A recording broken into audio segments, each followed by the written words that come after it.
We live in a hard time, don't we? A really hard time. And one of the things that I'm reminded about every time life turns upside down, maybe I could say it in a more direct way.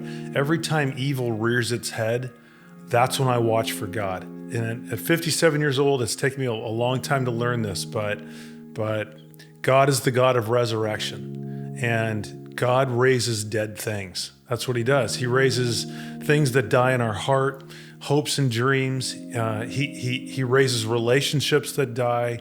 He resurrects friendships that die, and in fact, he resurrects people.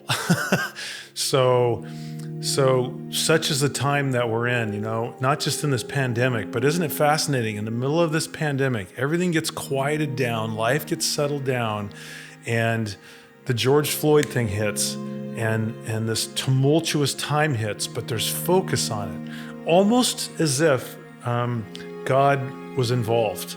Almost as if God wanted to hyper-focus his people to an issue. And it's interesting, and it chokes me up. I love this church. And I have so many people coming to me and asking me my thoughts, and I have my own questions, I've had my own thoughts on, the Black Lives Matter movement, and God has changed my heart on it. And I've had my own thoughts on kneeling during the anthem, and God has changed my heart on it. And really what it boils down to is, it's one thing to hold an ideology. It's one thing to have a strong opinion about something. It's a completely different thing to then know somebody personally. Suddenly, this rock of ideology evaporates. Suddenly, when you know somebody within the Black community that has been traumatized in life, suddenly it's not just an ideology of a white guy anymore. It's not just my thinking or what I think is right or what my opinion is. Suddenly it's personal. Suddenly it's painful. And it reminds me what the goal is of Christ. What is it that we're called to as followers of Jesus? The single greatest thing God calls us to is love. And that love comes through one thing, empathy.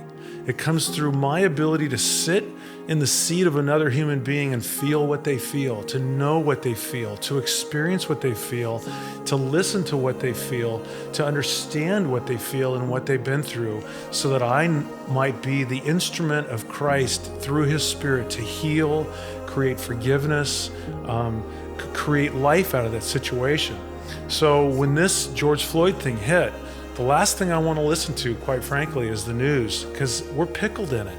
We're allowing the ideology of our time to train us, followers of Christ, and how God thinks. We're not going to God. We're not going to the scriptures. We're not going to Christ. And that's what we should be doing. So I have asked some people in the Black community that are in our church, that are my brothers and sisters in Christ, that are my family members, that have eaten at my dinner table many times. They are every bit of a part of my family as anybody on this planet. And so I've asked Lyon and Tion Connor and Irv Anderson and his wife Kendall to come and speak with me, to blow my ideology up, if you will, that has been shaped by my life, and to infuse the voice of Christ in me, so that I can empathize, so that I can love, so that I can understand, so that I stop saying to myself, what is it that I think? And I can actually ask, what is it you think? What is the effect that it's had on you? And we're in for a real treat if you open your heart. We're in for a real treat if you invite Christ to speak to you over this next hour. We're going to have the chance to ask these four individuals very difficult questions, uncomfortable questions, things that are painful, things that, by the way, I don't want to listen on, things that I don't want to change on, things that I don't want to have to shift my mindset on. But that's the beauty of knowing Christ. I'm safe. I can shift, I can change, I can listen, I can have my entire approach to something change and have it not affect my standing before God and my identity in Christ.